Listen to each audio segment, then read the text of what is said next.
The Sunday, December 23rd, 1979 issue of the Minneapolis Tribune featured a review of Richard Grayson's With Hitler in New York. How bad are these stories? With Hitler in New York and Other Stories by Richard Grayson. Taplinger, 190 pages, $7.95. Reviewed by D. Junek. For weeks and weeks I have tried to think of an ingenious way to say, With Hitler in New York, has no literary merit whatsoever.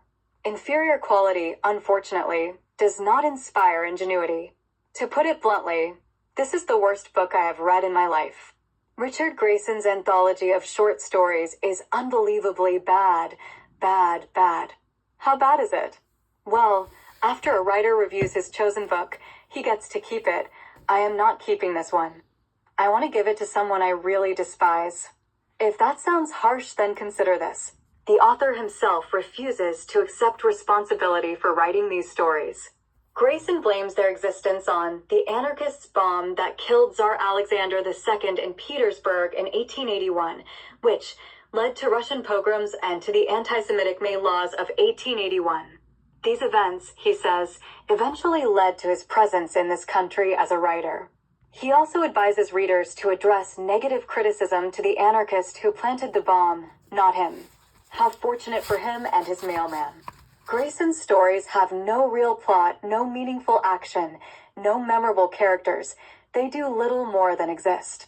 In Infant Sorrow, a celebrated weightlifter feels unloved and remembers when he was constipated.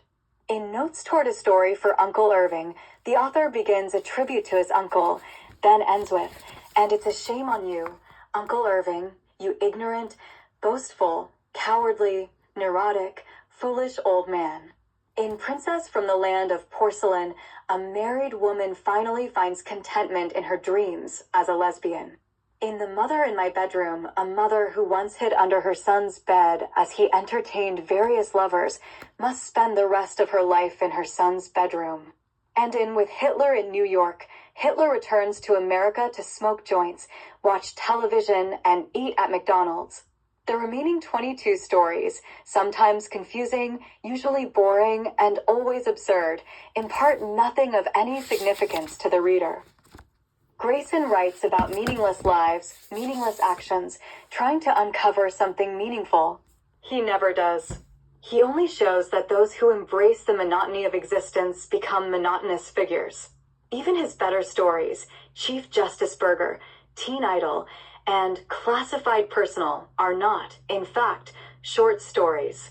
They are nonsensical fragments, inchoate exercises from his coffee-stained notebook, perhaps funny little things Grayson, instructor of creative writing, might show his classes at Long Island University and Kingsborough Community College. Grayson knows this.